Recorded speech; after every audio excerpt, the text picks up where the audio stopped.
Bonjour et bienvenue dans cette vidéo consacrée à un éclairage du dimanche. Aujourd'hui nous sommes le 8 mars, c'est la journée internationale de la femme.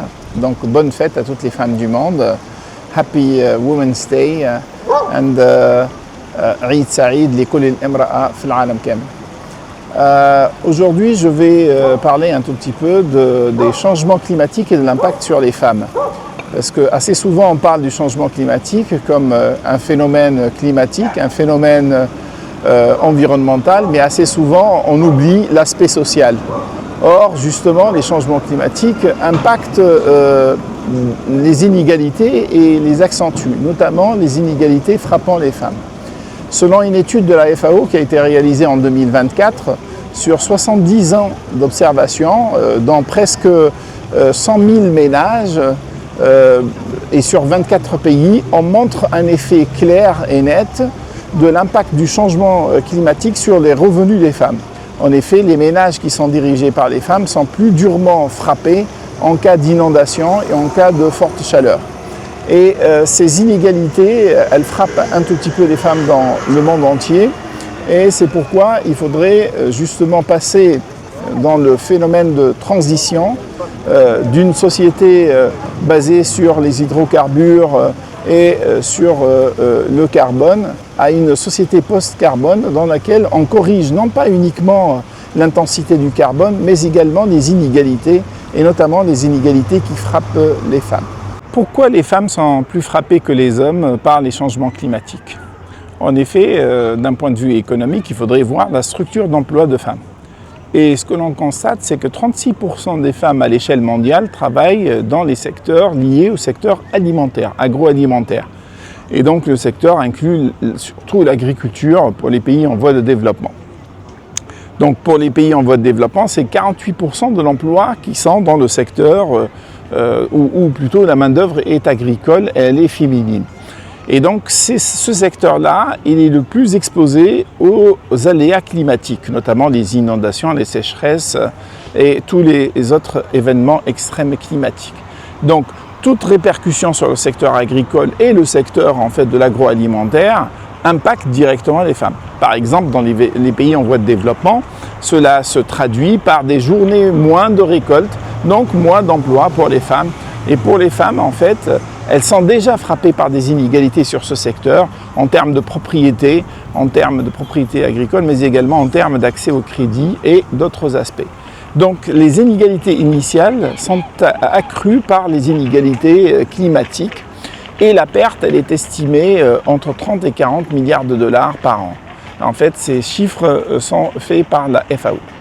Mais ces effets ne sont pas uniquement économiques, ils sont également sanitaires. Parce que si on regarde en fait l'impact du changement climatique, il frappe plus fortement les femmes d'un point de vue de la santé. On constate qu'avec le changement climatique, le risque d'avoir des enfants prématurés pour les femmes enceintes a augmenté de manière significative ces dernières années. Et donc cette augmentation, c'est de presque 26%. Et donc là, ça se traduit par des effets supplémentaires pour la femme et pour l'enfant. Donc les phénomènes des inégalités initiales en matière de santé, en matière d'éducation, en matière économique sont augmentés par les impacts du changement climatique. Et c'est pourquoi il est nécessaire de passer à ce que l'on appelle le concept de transition juste. Une transition qui profite aux plus démunis et notamment une transition qui permet une meilleure ou de meilleures opportunités pour les femmes. Le passage à une transition juste est fondamental parce que dans un scénario catastrophique, le scénario le plus alarmant, l'ONU Femmes estime que jusqu'à 158 millions de femmes et de filles supplémentaires pourraient basculer dans l'extrême pauvreté d'ici 2050.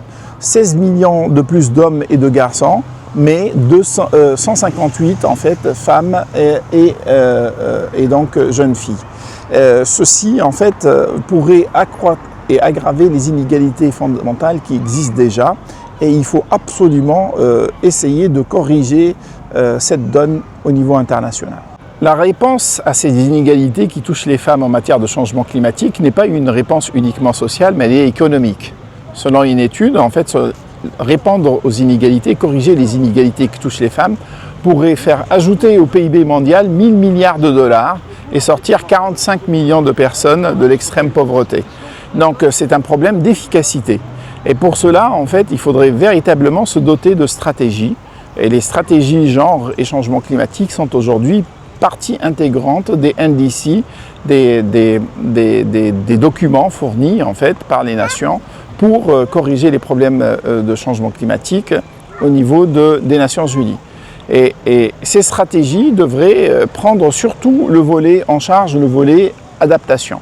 Parce que c'est dans l'adaptation qu'on pourrait créer le plus d'emplois pour les femmes, à la fois sur tout ce qui est les secteurs de l'agriculture, de la pêche, mais également de la ville et de l'aménagement urbain, mais également le secteur des énergies renouvelables.